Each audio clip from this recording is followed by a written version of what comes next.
அன்னைக்கு 500 ரூபாய் லஞ்சம் கொடுக்காததுனால பெத்த மகளையே கொண்டுட்டேன்னு சொன்னேன்ல.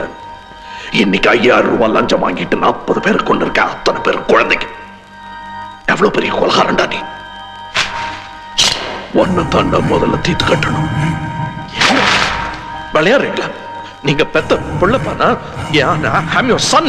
என்ன குத்துவீங்களா? ஆமாண்டா, ஊர்ல இருக்கிற களையெல்லாம் புடுங்கிட்டு இருந்தேன். என் காலடியிலேயே ஒரு களை முளைச்சிருக்கு.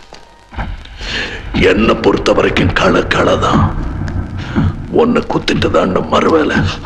அப்பா என்ன விட்டுருங்கப்பா, நான் தெரியாம செஞ்சு. நாட்டில் இருக்கிற ஒவ்வொருத்தனும் சொல்ற சாக்கு எக்ஸ்கியூஸ்.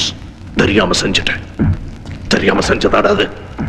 பிரேக் இல்லாம வண்டியை ஓட்டி அடிச்சு யாரையும் கொண்டுடக்கூடாதுன்னு தான் பிரேக் இன்ஸ்பெக்டர்னு ஒரு உத்தியோகம் இருக்கு. நான் அந்த கோரத்தை கண்ண பார்த்ததுக்கு அப்புறம் திருந்திட்டப்பா. நான் உங்க அப்பண்டா, எனக்கு குத்தாத. திருந்திருந்தா ஆக்சிடென்ட் ஆன உன்ன போலீஸ்ல போய் சரணடைஞ்சிருக்கணும். அதை விட்டுட்டு இன்ஸ்பெக்டருக்கு டிவி, டாக்டருக்கு லேசர் டிஸ்க்னு மறுபடியும் லஞ்சத்தை ஆரம்பிச்சு வச்சிருக்கேன்.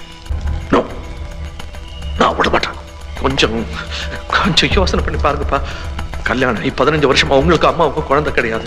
நீங்களும் அம்மாவும் கோயிலா ஏறி இறங்கி தவம் இருந்து பிறந்த பிள்ளைப்பா. நான் இப்ப உங்களுக்கு கடைசி காலத்துல கொல்லி போடுறதுக்கு நான் ஒருத்தன் தான் இருக்கேன். என்ன கொல்றீங்கிறீங்களே? என் மேல கருணையே இல்லையா? என் மேல பாசமே இல்லையாப்பா?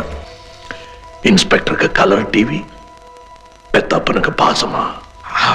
அப்படி இல்லப்பா. நீ தப்பிக்கிறதுக்கு லஞ்சத்தை பணமா கொடுத்த, பொருளா கொடுத்த.